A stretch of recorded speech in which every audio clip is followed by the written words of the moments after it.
Akkam jirtu kabajamtoota keenya oduu amma gara Booranaatti nu ga'ee qabna. Booranatti keessattuu magaalaa Moyyaalee iddoo Shawaa Barri jedhamutti sanyiin duguggaan uummata keenya irratti raawwatamaa akka jiru jiraattonni achi kan ibsanii. Dhimma kana ilaalchisee gaazexeessitoonni keenya Kaayiroo oduu qopheessantu jiru. Abdul Salaam Hasan qabatee dhiyaata. Sana booda immoo gaazexeessan yookiin qopheessan raadiyoo daandii haqaa Hamzaa Booranaa dhimma kana hordofaa jira. Isa wajjinis turtii goona. Gara dhuma irratti immoo xiinxalaa siyaasaa Jawaar Mohammad wajjiniinis turtii goona. Amma Sududaan gara Kaayirootti sin dabarsaa. Abdul Salaam Hasan. Akkam jirtan kabajamtoota daawwattoota keenya oduu amma nu ga'ee qabannee dhiyaanneerraa aan Abdul Salaam Hasan. Godina Booranaa magaalaa Moyaaleetti waraanni wayyaanee hawaasaa nagaatti dhukaasaa banuun yoo xiqqaate lubbuun lammiilee qulqulluu dabru jiraattotni Oromiyaa miidiyaa tokkotti himan. Akka aadaa jiraataa magaalaa Moyaaleetti waraanni wayyaanee godinicha maandheeffatee jiru sababa tokko malee jiraattota irratti dhukaasaa banuun ilmaan Oromoo irraa namoonni baay'een wareegamuun hedduunis madaaniiru. Tarkaanfii waraanni gabroonfataan hawaasaa nagaa irratti fudhatee hordofuun haalli yeroo ammaa magaalaan Moyaalee keessa jirtu hedduu yaaddessaa ta'uu kan dubbatan jiraatan. Poolisoonni addaa naannoo Somaalee waraana raayyaa ittisaa wayyaanee waliin ta'uun hawaasa irratti waraana banen haalli daran hammeesseera. Tarkaanfii waraanni gabroonfataan hawaasa nagaa irratti fudhatee hordofuun haalli yeroo ammaa magaalaan Moyaalee keessa jirtu hedduu yaaddessaa ta'uu kan dubbatan jiraatan. Poolisiin addaa naannoo Somaalee waraana raayyaa ittisaa wayyaanee waliin ta'uun hawaasa irratti waraana bane haalicha daran hammeesseera. Labsii yeroo muddamaa dantaa siyaasaa murnaa aanga'oota wayyaanee eegsisuuf dabaan labsamee hojiirra oolaa jiruun duguggaan sanyii ilmaan Oromoo irratti raawwatamaa jiru cimee itti fufeera. Jiraattotni magaalaa Moyaalee gandoota Shawaa Barri 01 fi 02 keessa jiran haalli magaalicha keessa jiru daran ulfaataa ta'uun naannicha gadi lakkisanii baqachuudhaaf dirqama akka jiran jiraataan magaalaa dubbateera. Egaa kabajamtoota dhaggeeffattoota keenya sagalee jiraataan magaalaa Moyaalee irraa dubbifne. Egaa kabajamtoota dhaggeeffattoota keenya sagalee jiraataa magaalaa Moyaalee irraa dubbifne waliin haa dhaggeeffannu. Waan amma naannoo kanatti akkan ta'aa jiru waan baay'ee nama gaddisiisudha. Waraanni agaatii uummata nagaa seerri gubbaatti waraana bahu yoo ammaa kana gara nama kudhan tokko ajjeesanii jiran. Ammallee poolisii biyya waliin ta'anii agaatiin akkasii uummata nagaa baasuka bireena kilaasha akkasii waraana akkanaa namatti gahu uummata nagaa magaalaa keessa jiru. Magaalaa Moyaalee hundaa fi ganda Arbalee ganda Shawaa Barri uffata akkasii wayyaa kennuurra hojjaa. Amma yeroo ammaati maqaan nama afurii callaa qabannee jirra. Kaan gara hospitaalatti nuti maqaan isaatiin jirrattee atireessa. Aga ammaan darbattee hospitaala fuuldura argaman tokko Kaarii jedhanii lammaffaan Aliidha. Sadaffaan Boroodhanii kaan immoo barsiisaa Amaan jedhamtee jiratu wareegamanii aga ammaa gatanii dagarreetti. Qorraa suurri keessammoo suurri keessatti nama lama barsiisee dhufu achiisu. Kaan immoo nama seentee bakka isaan nyaata jiranitti akkasii waanti wantee isaan illee akkasii naggeessi. Kan amma dhageettan sagalee jiraataa magaalaa Moyaalee ture. Ammas dhimma kana qulqulleeffachuuf ogeessa fayyaa naannoo san jirutti bilbilee turre. Isaanis lubbuun lammiilee rasaasaa wayyaaneen rukutamanii ajjeefamuu fi hedduunis madaa'uu mirkaneessaniiru. Dhimma kanarratti waahilli keenya Dajanee Guutamaa ogeessa fayyaa naannichaa dubbiseera mi'a dhaggeeffannu. Egaa uummatuma ciisee uummataa gabamuusee ciisu makalaakaan uummatni waraana itti dhufee uummatuma ciisu meeshaadhaan itti reeffatee harre. Ayyee. Egaa sana amma uummatni waan iyyuu hin beekne namni walleen dubartiillee miidhameera dhiirrillee namni lubbuun akkasii baheera haga amma reeffaayyuu kana jennee gargar baasuu hin dandeenye ambulaansiidhaan suuqotaa fi shaayiboota adda addaa keessa guuraa jira reeffi isaanii. Ayyee. Garuu hospitaala lakkabee dammaatti hospitaala lakkabee dammaatti nama sagal qofa nam sagalii madooleen nama gara 10 waliin ga'a. amma ammaatti kan beekame namni wareegame nama 9 kan immoo madaa'ee nama 10 olii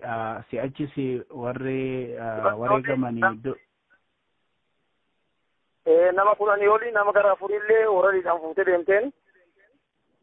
reeffa nama dubartiillee baay'een kee jirti. Oraaliidhaan eenyu gammaatti bakka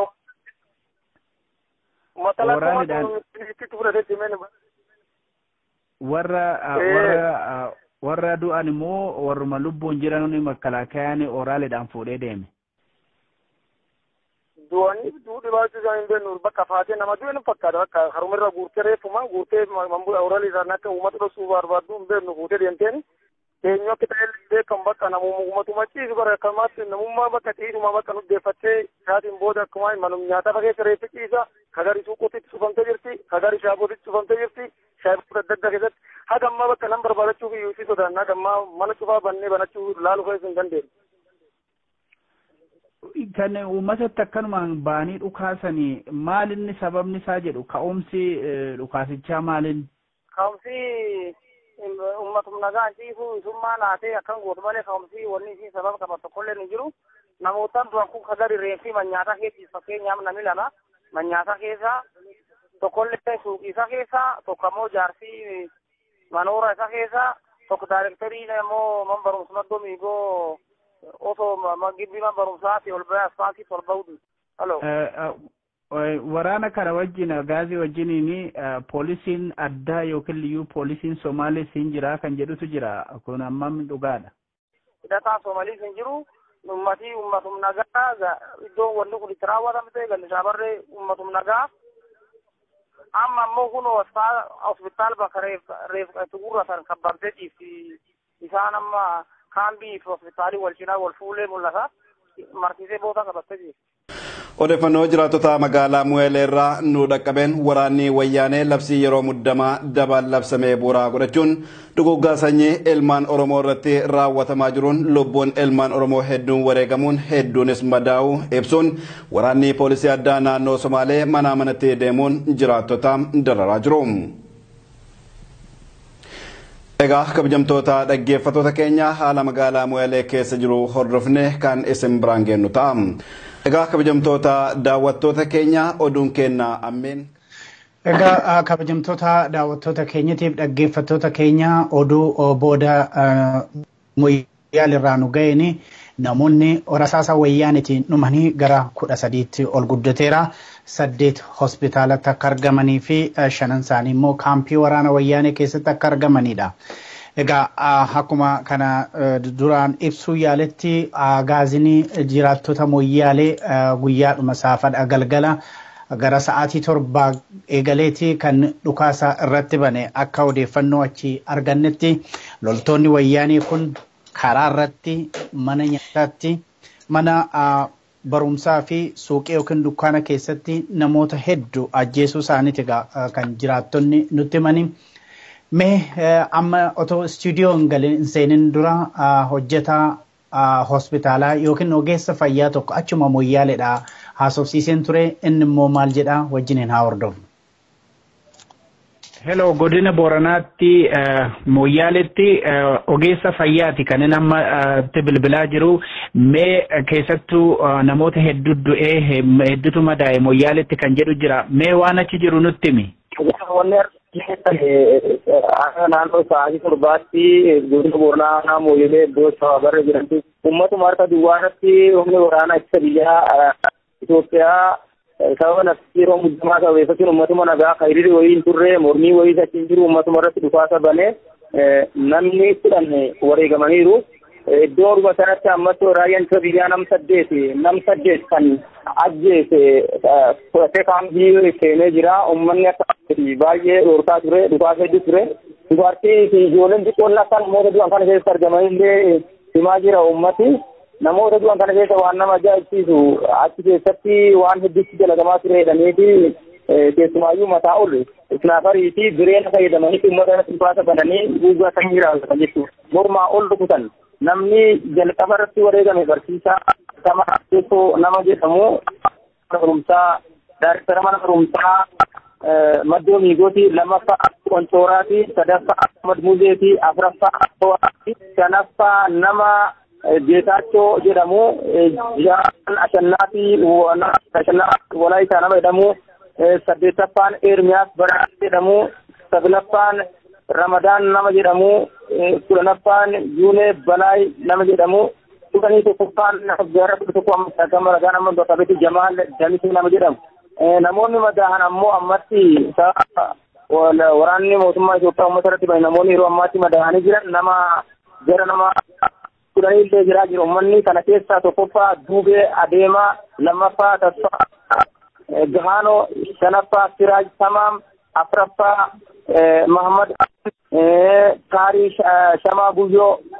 shanaffaa Jaaffaan Shamtuu Muhammad, torbaffaan Fuad Abdallaati. Hanga ammaatti humni waraanaa biyya mootummaa Itoophiyaa haalaan marsanii kan argamanidha. Sodaachisaa jiran karaa amma nu deemnu karaa gara keenyaa deemu cufaadha. Karaan hospitaala cufaadha. Barbaanidha.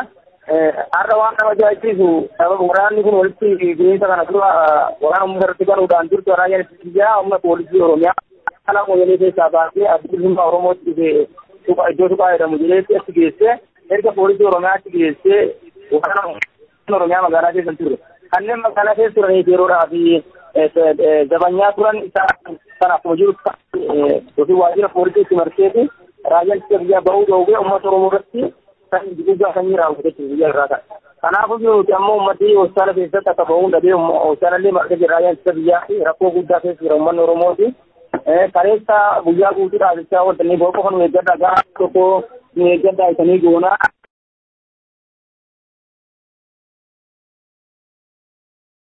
Kabajamtoota daawwattoota keenyaaf dhaggeeffattoota keenya sagaleen hamma dhageessitan kuni kan ogeessa fayyaa magaalaa Moyyaaleetti dubbisee ture. Egaa akkuma dhageessanii sababa tokko malee agaasiin uummata keenya irratti rasaasaa roobsuudhaan uummata akka fixeedha kan dubbatanii. Namoonni biroos kan haasofsiisee Moyyaalee keessa uummata keenya fixaa jiru. Oromoon bakka jiru nutti birmachuutu irra jiraata yaada jedhu qabu. Mee dhimma kana itti dhiyeenyan ordofaa kan jiru maanajeriin raadiyoo daandii haqaa obbo Hamzaa Booranaas karaarra jira, karaa telefoonaatiin sararra jira. Hamzaa akkami? Yoo yaa nageenyi baraadha fayyaa. Hamzaa egaa akkuma beektu atis hordofaa akkuma jirtu Boorana keessatti godina Boorana magaalaa Moyyaalee iddoo Shawaabarri jedhamutti har'a sanyii duguuggatu Oromoo irratti raawwatame sanyii duguuggannu irratti raawwatame jedhu warri Booranaas kan hin dubbisee Moyyaalee irraa. Mee ati maal hordofte gama keetiin? Egaa hedduu galatooma akkuma isinilleen hordoftanii gabaasaa jirtan kan jalqaba sagantaa kanarratti naaf feeruu keessaniif hedduu galatooma. Waan kana hordofaa ture wanni argitee argame akkuma maqaanuu isinilleen jettan duguuggaa sanyiitti uummata keenya irratti raawwatame. Uummata kana cabsuudhaaf uummata kana aginni deebi'ee mataa waliin qabanneef duguuggaa sanyiittuu uummata nagayaa karaa gubbaa jiru xiqqaa guddaa ka argitee gargar hin baasin ka ijoollee loon tissitu. Ka ijoollee wamaa quban qabne waan rakkoon tokkollee hin jirre ilmaan nagaa irratti argitee waraana labsanii akkuma beekamu uummanni keenya akka guutuu biyyaalessatti waraanni kun nurraa haa ba'u biyyittii teenna nagaa biyya keenya keessa nagaan jiraachuu qabna jechuudhaan uummanni mormii gaggeessaa ture. Lagannaan gabaa san keessatti magaalaan Mooyyaleellee magaalaa keessatti hirmaatte hin barbaannu jechuudhaan didaa turan uummanni keenya diddaa uummata kan cabsuudhaaf uummanni kun aginni deebi'ee mataa waliin qabanne gochuuf ummata kanarratti lolattu baname waraanattu itti baname ummata nagaa fixaa jiran ummata nagaa irratti waraanni kun kabaname wanni guyyaa har'aa argine kanuma wanni takkalleen ka biraan jiru ummata kana cabsuuf ummanni kun haginni mataa waliin qabanne haginni jilbeeffatee warra diinaa kana jalatti argitee gaccabee deemuufi ummanni keenya immoo yeroo kamiituu diina kanaaf jilbeeffatee hin beeku liyyuu haayilii poolisii Somaalee daangaa kallattii meeqan itti meeshaa meeqa hidhatee jiru warri horsiisee bulaa keenya ummanni Booranaa dura dhaabbatee cabsaa ture ummata harka kennatee miti ummata kana gootummaa fi jabummaa isaa kan arganii ummanni kun cabuu qaba jechuudhaan keessattuu magaalaa Mooyyalee magaalaa laaftu miti bakka san qabatanii saamuu barbaadan biyya san argitee to'achuu barbaadan ummanni keenya immoo didee jira ummata didee kan cabsuuf ummata nagaarra walaana baname wanni nu har'a argine kana ijoollee xixiqqootti argitee rasaasan tumame ijoollee dubartiitti argitee ajjeefame mararfannaa takka malee nama kenna argitee wanni isaan kan irratti godhaniif ka sababni tokko hin jirre ummatuma kenna kan aginni mataa ol hin qabanne biyya san keessatti warra waraanaa kanaaf aginni jilbeeffatu sochii isaan taasisaa jiran badiin takkallee hin jiru akkuma isan hordoftan sagalee uummata akkuma dhageessan kan haawwan argitee tokko tokkoon sagalee isaanii dhageenye jira ilmaan badiin qabdu kana dammaqa kana boleeskeen adajane wanne guyyaa har'a argitee uummata keenyaarra geggeeffame. Galatoome Hamza akka namoonni achi dubbisee akkanatti himanitti snaayipariidhaan namoonni baay'een mormaa oli kan rukutamanidha kan naan jedhe ogeessi fayyaa tokko kun itti qophaa'amee kan naannoo sana cabsuudhaaf irratti akka godhamedha. Kan hundi isaaniitu dubbatanii kan baay'ee nama gaddisiisu namni baay'een mormaa ol irratti kan taargeetii godhatanii kan jedhudha. Gara biraatiin Hamza mee ati odeeffannoo attamii qabda namni baay'een waanuma kanaa quban qabu karaarra jira kaan iddoo waa'ee amantii gaggeeffata kaan mana barumsaa keessa jira daayireektariin mana barumsaa kaan suuqii keessa jira yookiin dukkaana keessa jira. Otoo mormiin tokko hin deemsifamiinidha akkanumaan karaarraa goranii akkuma isaanitti toletti rasaasan irratti roobsanii kan jedhudha kan achi dhaga'ame atis gama kee maal dhageesse? Wanni isin dhageettan kanuma wanni nullee dhageenye kanuma ogeeyyii fayyaa achi jirtullee argitee ogeeyyii fayyallee lama dubbisee jira kallattii ummataatiin immoo ummatallee irraa dubbisnee jirra. Wanni takkalleen hin jiru ummata fayyaalessa ummata nagaa jireenya ofii gaggeeffataa jiru warra mana nyaataa keessa jiru mana nyaataa shaayii argitee gurgurataa jiru ajjeesan ummanni kun maan balleessi ummatuma kana cabsu yeroo ammaa kanatti ummanni manaa gabbaa hin dandeenye hattaa manni yaalaa hospitaalli yeroo ammaa kana marfamee jira ummanni socho'uu dadhabee jira yeroo ammaan tana isin waliin haasa'u ergaan naa dhufa jirtu ummanni gara mooyyalee Keeniyaa baqata jira akkuma beekamu mooyyaleen Keeniyaa fi mooyyaleen Itoophiyaa walumatti dhiyoo argitee ummanni achi baqata jira mootummaa Itoophiyaa kana keessa jiraachuu hin dandeenye biyya keenya keessa jiraachuu hin dandeenye qe'ee keenya keessa nu fixaa jiran jedhee namni baqataa jira namni gara mooyyalee Keeniyaatti tarkaanfataa jira yeroo ammaa tana haalli jiru akkaan hamtuudha namuma nagaa fixaa jiranii ummata kan jilbeeffachiisuu barbaadanii ummata kan harka kennachiisuu barbaadanii nuttu isin bulchaa humna qabna waraan qabna mooyyaleen argitee mooyyalee keessatti ol qabattanii mata ol qabattanii deemuu hin dandeettan bulchiinsa gaarii hin qabdan bulchaa argitee isin dubbatu hin qabdan jedhanii nu fixaa jiran bulchiinsi hin jiru biyyatti san keessatti ka ummataa quudha qabu ka ummata kana rifatu bulchiinsi gaariin hin jiru ummanni kan irra deddeebi'ee hiriira ba'ee mormataa ture dhiiroo bulchiinsa hin qabnu bulchiinsa nitti tolcha abbaan qabnu mooyyaleen kanaan dura argitee namni bulchaa ture aaf galgaloo baggajja ka ummataa quudha qabu ka waraan kan dura dhaabbatu achii buqqisanii kaasan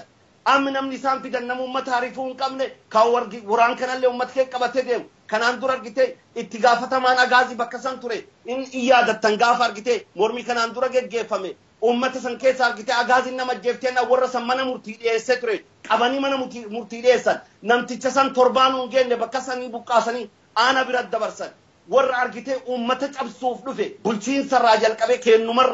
kennumarraati jalqaba komii qabna namni argitee ummata sanii dhaabbataa jiru ummanni sun abbaan qabu ummata san keessa fixa jiran amni nu kuno biyyatti jiraadhu dhabe jedhe gara Keeniyaa baqata jira kana wanni deemaa jiru kana argitee dejene.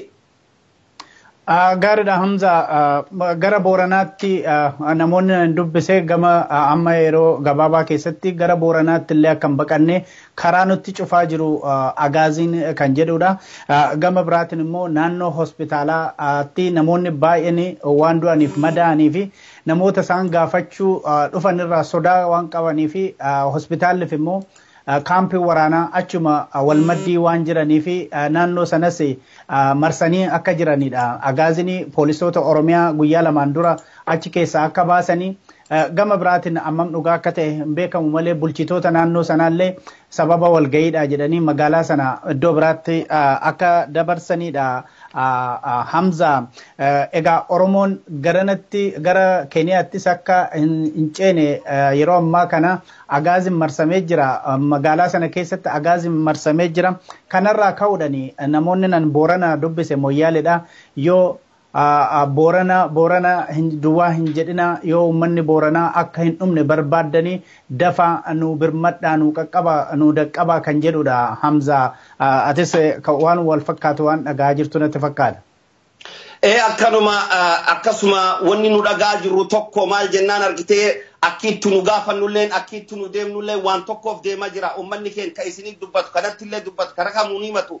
duguuggaa sanyiirran nurra geggeeffamaa jira uummanni boorana argitee kanaan durallee iyyataatu Oromoo bakkuma hundaanuu dirmadhaa diinni argitee nu cabsuuf agnuu argitee Oromoo keessatti mataa waliin qaban biyya keenya keessatti ardaa keenya keessatti akkuma Oromoo Harargeen Baaleen fixaa jiran nu fixaa jiran kallattii Gujii nu fixaa jiran nu dirmadhaa jechaa ture gaafa argitee lola liyyuu hayliin poolisii Somaalee geggeessitee argitee ummata keenya irratti lola qindaawaa warra argitee beekumsa gurguddaa qabu meeshaa gurguddaan qotee bula keenya horsiisee bula keenya fixaa tura yeroo sanillee iyyataa ture ammallee Oromoo isii haga yoomitti argitee akkasitti ganda keenya keessatti fixamna ammaan tana odeeffannoo dhagaa jiru konkolataan argitee oraalii jahaadhaan nageellee Booranaa irraati lola argitee ammallee gara fulleeffatee jira gara mooyyelee deemaa jira wanni uummanni keenya jedhu Oromoo duunni kaleessallee nurraan dhaabbanne haguma kaleessa du'aatuma jirra bakkuma hundaanu fixanii kaaba kibbaan baadiyaan takkaa namni keenya nagaan keessa jiraateen beeku bakkuma jirtanii nu dirmadha ka biyya alaa keessa jirta waan nu itti jirru kana iyya addunyaa nu himaedha akkasumas ka Oromoon bakkuma jirruuti tokkummaan kaanee falmachuu malee biyya keenya irratti abbata'u falmachuu malee carraa biraan qabnu warri hospitaala keessa jiru nu ammoo jibbaannee jirra wo barbaadan dhufanii asin nu ajjeesan jiran warri doktoroota warri argitaachi keessa jiran ayyoon yoo fedhan dhufanii nu hafixanu dhumaatiin uummata keenyallee irraaniin oolin nullee irraan ooltu waan sodaannu takkallee hin qabdu Oromoo haga argitee namni keenya argitee dhume bilisummaa kan argitee kabara dheeraadhaaf argitee biyya keenya keessa jiraachuu dadhabne kan hamma goonfannee diina kana ganda keenya keessa haxoofnee baanuuf bakkuma hundaa walaa dhageennu harka walaa qabannu tokkummaa keenya jabeessinu tokko achi eegi ka'e tokko asii hin dhaabbatin jechuudhaan dhaamsi dabarfata jiran dhaamsi Oromoon bakkuma hundaa har'a walii dhaamu tokkummaa argamte kana jabeessinee tokkummaan kun tikfamtee haga argitee bilisummaa keenya gonfannutti Oromoo wal haa dhageennu wal quba haa qabaannu daa'imti walaa hordofnu jedhaa jira Booranni mooyyalee irraati bakkuma hundaa akkuma dhaamsi dhaamamaa jiru kanuma argitee jedhee hedduu galatoomi wanni uummanni keenya himataa jiruuf dhaamataa jirullee kana. Gaariidha Hamza akkumatti jettee fi lammata immoo akkumatti dhageessetti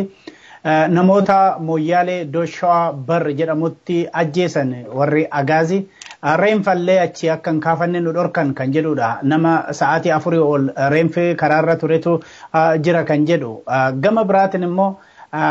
Hamza hammam dhageesse ta'e hin beeku odeeffannoo argatte ta'e namoonni 4 ol kan ta'anii oraalii waraanatiin namoota du'e fudhatanii deemanii waraanni silaa nama du'e silaa gara hospitaalatti geessu maaliif kaampii waraanatti akka geessanii hin beekamu namoonni achiin natti mangaruu namoota du'an kana dhoksuudhaaf fuudhanii deeman kan jedhutu jira atis maal dhageesse kanarraa. Akkuma beekamu dhugaadha wanni kun argitee nama keenya du'e namni du'e argitee harki isaanii 4 jedhamee isin dhaqqabe garuu odeeffannoo na bira jirtullee sanii ol namni keenya reenfi fuudhamee ooraliin fa'anii deeman kadhossan gadi dhiyaatu akkuma kanaan dura beekamu bakkuma hunda Oromoo ijjeessanii ilmaan Oromoo ajjeessanii argitee kabajayyuun qabu reenfa keenya nutti kennanii awwaalachuu hin dandeenyu jarri tun reenfa keenyallee fuutee reenfallee nu dhossiti argitee sirni awwaalcha irreessa gaariitu akka hin arganne Oromoon argitee akka irreensallee hin arganne argitee ijjeefamuuf jiraachuun isaatu hin beekamne dhoksaa turan gara kaampii waraana geessanii jiran ilmaan teen nama gar 8 dhaqqabanaan jedhaa jiran odeeffannoon kanaa olil namni rasaasa rukutamee ayyuu qa'ee keessa jiru ganda keessa jijjigfamee reenfisa jiru nama argitee 15 haga 20 rasaasa rukutamee haga akka hospitaaliin dhaqqabini jira hospitaal geessuu fi naannoon akkaan hamtu hospitaal geessuu hin danda'an kaan isaan fudhatanii gara argitee kaampii isaanii geeffatan wanni shirri kun dalagamuufi ummata Oromoof tuffii isaan qaban silaammi isaan danda'an hospitaala kanallee cabsanii seenanii reenfachi keessa jirullee guuran warri doktorootaatti keessa jiruutu sodaa guddaa keessa jirreedhan argitee amma warroottan du'aaf jireenya gidduu keessa jiranillee namni 4-5 dhaqqaba warri suniifillee sodaa guddattu jira warri kun akka wal'aansa fayyaatu gaarii hin arganne ugguruudhaaf naannoon akkuma jiru waraanan marfamee jira akkuma kanaan dura ilmaan Oromoo ajjeesaa reenfallee dhossan san ammallee reenfa fudhatanii galanii jiran kaampii isaanii ammallee immoo ka ganda keessa jiru karaa rasaasa rukutame ummanni dhaqee gara mana yaalatti geessuu hin dandeenye manuma keessatti argitee qabatee taa'aa jira rakkoo hamtuutti deemaa jira tasgabbiin tokkollee hin jirtu sodaa hamattu jira wanni sunillee dhugaadha akkasii reenfallee argitee qabatanii gara kaampitti deemaa jiranii wanni sun waan hamtuudha waanuma kanaan dura Oromoo bitaa mirgaan kaaba kibbaan itti raawwataa turanidha kanuma argitee obboleessa keenya Dajane hedduu galatoome. Galatoome Hamza akkuma ati beektu anis kanan dubbisee namoonni baay'een kan achi jedhanii dhiyeenya kana Oromoon gabaa lagannaa irra ture kanaafi mootummaa kanatti lakki jedhee fincilee labsii yeroo muddamaa sana hin fudhanne kanaafi snaayipariitti fayyadamuudhaan keessattuu namoota keenya akka malee ajjeesuun akka nawwaalamne akka reeffi karaarraan kaane kan godhamu haamilee keenya qabsoodhaaf qabnu nu keessatti ajjeesuudhaa fi kan jedhudha poolisoota yeroo kaan nu tiksanii dursanii magaalaa keessaa baasuun warra kaan immoo akka isaan bosonattuu baqatan gochuun jechuunis akka isaan magaalaadhaa ala deemanii iddoo biraatti qubatan gochuun kun hundumtuu haamilee keenya cabsuudhaaf kan jedhudha Hamza amma harka qullaa taanee waanuma goonu dhabnee jedhu warri Booranaa diina amma funyaanitti hidhatee jirutu halkan galgalaaf ganama nu ajjeesaa jira jedhu kanuma atis gama keetiin mee maal inni furmaanni isaa jedhanii wanti isaan sitti himatan jira.